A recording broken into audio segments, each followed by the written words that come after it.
A man opened a restaurant in a small town. For just $5, he would fill a customer up. Even if a customer had no money, he would still offer them a bowl of noodles. Suddenly, a couple entered and knelt down. They said they had no money for their child's wedding. They begged him to help them set up dozens of tables. They would pay them only after they received the red envelopes. The man relented and agreed to help. On the wedding day, the man was so busy that his clothes were soaked with sweat. After painstakingly preparing all the food, he thought he could finally pay. Unexpectedly, they made his son kneel down to say thank you and say that the red envelopes had been given to the bride. The debt would be paid after selling the pig. The man had no choice but to ask for a promissory note, but he didn't know that this would lead to a major disaster. That day, his daughter fell ill due to malnutrition. The operation would cost 200,000 rupiah. The man immediately brought a stack of promissory notes to collect. When he arrived at the first family's house, he was surprised to see that the house had been renovated. When he came to collect, they accused him of borrowing money. The man immediately took out a debt certificate as proof. However, they refused to acknowledge it, even insulting him with harsh words. The man became angry and felt like his money was given to a dead person. Then he went to the second house and immediately showed the debt certificate. He said that at their father's funeral, they owed 4,000. However, they answered lightly. The father's debt must be paid by his own father. The man could only sigh. For the third house, he immediately put the debt certificate on the table firmly. Unexpectedly, this scared them, and they ran away. Seeing that everyone refused to pay the debt, the man was very regretful. While he was regretting himself, he saw an official car passing by. He immediately chased after it and asked if his restaurant could get government financial assistance. However, he was told that he did not have a business license or health permit, so he could not receive subsidies. The man could only return to his restaurant. However, not long after, his neighbor brought an inspection officer to the shop. He said there was a report in his real name that his restaurant was illegal and unhygienic. At that time, people who had been eating for free at his restaurant joined together to give false testimony. Some even said that eating there made their stomachs ache. It didn't look like a place that made any money at all. The restaurant was sealed off. The man was taken in for questioning. He then honestly told the officers that for years he had not only not made a profit,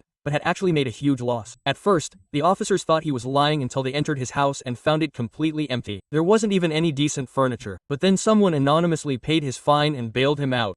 The man knew the only person who could do that was the owner of a large restaurant, because the owner had long been eyeing his cooking skills. He had offered him a high salary many times to become the head chef, but he had always refused. Soon, the man realized that the person who had incited the neighbors to report him was the owner of the large restaurant, which was even more painful. It turned out they had only been paid 300, and everyone immediately forgot all the years of kindness. The day of trial arrived. People accused the man of having made millions of dollars from his restaurant. Hearing this, the man immediately took out a stack of debt papers. With a trembling voice, he said, "This is my profit all these years. It's all just debt in writing." Quote. However, the people still felt they were right. They said they didn't want to pay because the food smelled stale. The man was truly desperate, not expecting his sincere actions to be met with hatred. Then he demanded proof. Unexpectedly, they actually showed a video. The man was seen throwing oil in the back alley in the middle of the night. People immediately went wild when they saw it. The man himself was also speechless.